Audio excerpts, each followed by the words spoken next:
Bonjour à toutes et à tous. Alors aujourd'hui nous sommes le lundi 13 janvier 2020. J'ai décidé de créer une petite chronique qui va s'appeler la chronique à Dudule. Alors pourquoi? Parce que chaque jour je vais sélectionner un fait bien spécifique dans nos faits de société, politique, économique, tout ce que vous voudrez, et essayer d'en parler. Ça ne sera pas toujours par le biais de vidéos, ça sera par le biais de quelques lignes. Mais quand le sujet, comme je sais que tout le monde a des occupations et que très souvent les gens n'ont pas beaucoup de temps à y consacrer, quand le sujet sera un peu long, j'aurai recours à une vidéo. Alors aujourd'hui le but, c'est de parler, je démarre la chronique à Dudule avec quelque chose qui nous embarrasse maintenant depuis des semaines, qui a même commencé il y a plus d'un an avec les Gilets jaunes, c'est-à-dire nos acquis sociaux qui sont en train de reculer à vitesse grand V. Le but étant de nous faire régresser au temps des gueux, au temps du Moyen-Âge où on devait être corvéable à souhait et fermer sa gueule. Donc, quoi qu'il en soit, certains économistes avaient prévu que pour 2020, le système français de retraite par répartition serait mis à mal. Il faut se souvenir que ce système a démarré sous Pétain. Eh oui, certains l'ignorent, mais c'est un fait. Et il s'est surtout instauré après la Seconde Guerre mondiale, où à l'époque, de mémoire, nous avions 4 actifs pour un retraité.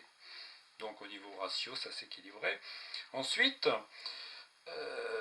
maintenant, pour en arriver à un ratio où nous en sommes à 1,7 actifs, un actif est certainement un cul-de-jatte ou quelque chose comme ça, pour un retraité. Nous voyons que ce système est voué à disparaître, et bien entendu, déjà, un fait surprenant, c'est que les dirigeants, nos dirigeants auraient dû avoir le courage de le dire au peuple français, parce que ce système est adossé sur le PIB. Et je vais vous prendre un exemple, et au sujet de cet exemple, je vous incite à revoir une de mes anciennes vidéos, qui s'appelle PPPIB et Popol Emploi. Je vous prends un exemple très simple. Vous avez un crédit à faire, vous allez à la banque. Je sais pas, vous êtes employé, mettons à Auchan. Lorsque vous allez faire le crédit, vous allez donner vos fiches de paie. Vous n'allez pas donner le chiffre d'affaires du magasin dans lequel vous travaillez, ça n'a rien à voir. Pourtant, c'est ce que la France fait lorsqu'elle parle de déficit, lorsque nous parlons endettement, et j'en reviens à la dette qui nous a tous mis dans la mouise, la dette qui est créée par ceux-là même qui veulent maintenant priver le Français de sa retraite. Cette dette, ce PIB français est adossé à, comment dire, je m'explique mal, l'endettement français est basé sur le PIB. Mais ce que l'on oublie dans tout ça, c'est que le gouvernement français n'est pas propriétaire des grosses entreprises, des multinationales, ni des petites et moyennes entreprises. Moi, quand j'étais à mon compte, j'avais une boîte. La boîte, je payais mes impôts, mais c'était ma boîte à moi. Donc, je ne peux pas me permettre d'aller faire un crédit à la banque en me prévalant du chiffre d'affaires de la société qui m'emploie, tout comme le gouvernement français ne peut pas et n'a pas le droit de se prévaloir d'un PIB qui n'est pas le sien, mais qui est le résultat d'un conglomérat de chiffres d'affaires de toutes les entreprises, petites, moyennes et grosses, en France. Pourtant, c'est ce qu'il fait. Tout ça pour vous dire quoi? C'est que nous sommes endettés jusque-là. C'est-à-dire que certains pensent encore que leurs impôts servent à faire des routes, à faire des crèches, à bâtir des hôpitaux. Il n'en est rien. Essentiellement, tous les taxes qui sont concoctées s'en vont pour payer les intérêts de la dette. Et chaque mois, la France est obligée d'emprunter pour payer ses fonctionnaires, pour payer les retraites, pour payer des tas de choses comme ça, parce que nous sommes ruinés. Certains fonds de pension sont même allés, durant la crise de 2008, jouer sur les fonds internationaux et y ont perdu leur culotte, la ceinture et tout le reste. Donc, il faudrait dire la vérité aux Français, mais bien sûr, personne ne le fera. Et nous assistons à quoi actuellement? Nous assistons à un dialogue entre des autistes, des gouvernants, nos dirigeants, la bande à Macron, et des gens qui sont non représentatifs. C'est pas pour vexer les actuels syndiqués, mais tous les syndicats sont en recul dans ce pays. Donc les syndicats qui sont de moins en moins représentatifs et qui le savent, ne peuvent pas non plus reculer. Donc on a affaire à un dialogue entre autistes, au lieu de dire la vérité aux Français, ce qui serait grandement nécessaire, parce que nous allons automatiquement vers un système par répartition qui va imploser, parce qu'il va continuer à s'aggraver avec 1,7 cotisants pour un retraité. Les jeunes qui arrivent sur le marché de l'emploi vont voir une partie grandissante de leur salaire sur lesquels les charges vont être de plus en plus... le taux de charge va augmenter pour payer les retraités qui arrivent et qui seront de plus en plus nombreux. Donc ce système, il faut se l'avouer, il est fini. On va vers une retraite style comme les Anglais, même si ce n'est pas un bon exemple, mais c'est le plus efficace, vers un système par capitalisation. C'est pour ça que vous avez beaucoup de jeunes têtes qui quittent la France, et dès l'instant où ils quittent la France, même s'ils vont à Londres, par exemple, pour bosser, alors que c'est une ville qui coûte très cher pour se loger, au niveau charge, ils vont se retrouver tout de suite avec, payant moins de charges, ils vont se retrouver avec des moins 20, avec 20 ou 30% de salaire en plus tout de suite. Et libre à eux de se prendre une retraite, de mettre de côté 200 ou 300 euros par mois, de manière à procéder à une retraite par capitalisation. C'est ça qu'on devrait commencer à dire aux gens, mais bien sûr nos gouvernants n'en font rien. Et paradoxalement, nous sommes en début d'année, c'est l'année que j'ai décidé de mettre le paquet pour faire connaître ma littérature. J'ai commencé à parler du climat avec une série de vidéos qui s'appelle Tonton Malthus est revenu, qui est le titre du dernier bouquin que je viens de sortir.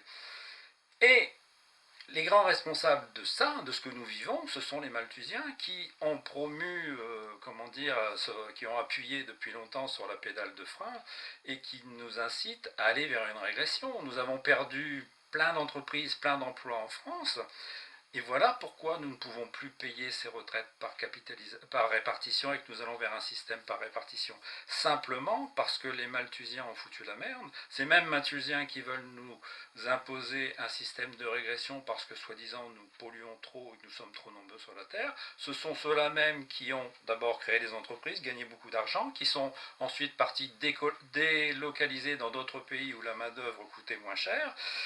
Le français s'est retrouvé sans emploi. Et voilà comment de 4 actifs, nous arrivons actuellement, et je dis bien actuellement parce que ça va vite se dégrader avec le transhumanisme, avec la cybernétique qui arrive, nous allons vite décroître en dessous de 1,7 actifs pour un retraité. Alors j'allais oublier, dans ce système où on est en train de nous mettre à poil, eh bien, il faut dire que les grands gagnants, ça reste toujours les politiques. Et les politiques qui se votent toujours, les sénateurs ont des retraites princières, les députés et compagnie. Ce sont des gens qui vont se retrouver avec des retraites ou inchangées, ou qui vont être, je pense, bien améliorées. Et surtout, c'est toujours ce qui prévaut pour l'élite, pour les gens qui nous dirigent, c'est le diviser pour mieux régner. Je m'explique. Actuellement, on est en train de quoi on entendait au départ, lorsque le gouvernement a décidé ce changement sur les retraites, la fin des régimes spéciaux. Mais soi-disant, cette fin de régimes spéciaux, ils sont en train d'en créer d'autres. Je m'explique, les policiers, on comprend pourquoi, font partie de gens qui seront favorisés en régime spécifique. Vous avez, je crois, les pilotes d'avion. Vous avez également les journaleux. Et là, on comprend le comportement des journalistes à la télévision, sachant que les principaux médias français, les merdias français plutôt, appartiennent à toute cette clique de milliardaires. Les journalistes, vous ne le savez peut-être pas, vont se voir une décote à payer de moins 20% sur leur cotisation retraite. Donc, ils sont avantagés, et ce n'est certainement pas eux qui vont, dire du mal sur le gouvernement. C'est toujours le deux poids, deux mesures. Voilà pourquoi on se retrouve à la télévision avec des gens qui sont interviewés en disant « oui, j'en ai marre, je ne peux plus prendre mon train, les gens qui font grève, c'est bien, mais ils nous font chier. » C'est fait pour diviser, pour mieux régner. Et de ce fait-là, eh bien, les gens ne sont pas unanimes, il n'y a pas de cohésion de masse. Si tous les Français étaient dans la rue, il est évident que tout ça, ça ferait imploser leurs idées, mais ça n'est pas le cas. Alors, Quand Macron a été élu, on nous le présentait comme du sang neuf. Et enfin, en fait, de sang neuf, il a traîné avec lui les vieux vampires, style Juppé, c'est-à-dire les gens qui sont responsables de la situation catastrophique dans laquelle nous trouvons. Et n'oubliez jamais de où vient Macron. Macron vient de la maison Rothschild, c'est-à-dire que Macron vient du grand capital. Et au niveau grand capital, on peut se dire que s'il a eu une avancée aussi fulgurante avec son parti qui s'appelait, au début ça s'appelait pas En Marche, ça s'appelait La République En Marche. Tous les médias se sont emparés de Macron, on l'a vu partout, il a été financé. Tout cet argent venait bien de quelque part, il venait du grand capital, il venait des banquiers, des grandes entreprises, il venait surtout d'un fonds de pension américain qui est très connu, qui s'appelle BlackRock, et dont le PDG est Larry Flint. Et quand vous misez sur un poulain, bah, vous attendez un retour. Et le retour, ça a été quoi? Bah, ça a été la colère pour les gueux qui pensaient, certains, enfin pas moi j'y ai jamais pensé, certains attendaient, vous voyez, Macron comme le nouveau Messie qui allait sortir la France de la mouise. À la place de ça, on a eu quoi? On a eu droit comment dire, l'impôt sur les grandes fortunes, ils ont été grandement avantagés. Vous avez eu droit à la réforme du chômage, et maintenant vous avez droit à la réforme des retraites. C'est-à-dire toutes des choses qui sont bénéfiques pour le grand capital, mais certainement pas pour le gueux. Donc il est évident que Macron renvoie l'ascenseur à ses débiteurs, et certaines personnes se disent encore, bah oui, mais avec un comportement comme ça, il ne sera certainement pas réélu en 2022. Mais vous avez là affaire à des gens qui voient beaucoup plus loin, même s'il n'est pas réélu. Rappelez-vous, Sarkozy, lorsqu'il est parti en retraite, entre guillemets, et qu'il a commencé à faire des conférences à travers le monde à 100, 150 000 euros l'heure de conférence, bah Macron, ça sera ça. Macron, vous inquiétez pas pour lui, il ne sera pas réélu, mais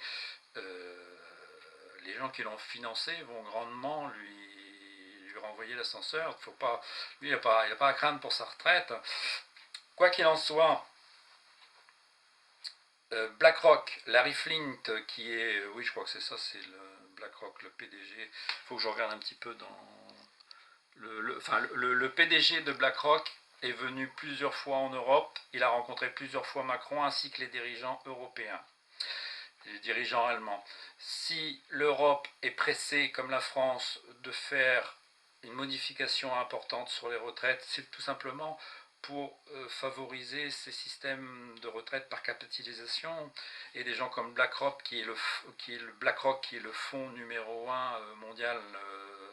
Je crois que BlackRock gère plus de 6 000 milliards d'actifs au niveau de retraite par capitalisation. Il est évident qu'on va vers un système tout à fait privé, tout comme on est en train d'esquinter notre système qui était si magnifique, les hôpitaux, notre système de santé français, il est en train d'être décomposé, décortiqué. Il n'y aura pas de retour en arrière. Les gens que je respecte énormément, tous ceux qui sont dans la rue, tous ces infirmières et compagnie, il n'y aura pas de retour en arrière parce que le but est de démantibuler tout ça pour en arriver à des systèmes privés, pour que toujours les mêmes gagnent du pognon. Donc, système privé pour les retraites, système privé pour la santé, et vous les gueux, eh ben, si vous ne capitalisez pas pour vos retraites, eh ben, vous serez foutus, vous serez mourus. Alors, j'en reviens à mon bouquin. Il est extraordinaire, je voulais mettre cette petite chronique en place pour la nouvelle année, c'est chose faite. Et on peut dire, pour clore aujourd'hui ce petit speech sur nos retraites, qu'on doit dire merci aux Malthusiens, parce que les Malthusiens, ce sont les gens qui prônent la enfin bref, le démantèlement de l'industrie européenne,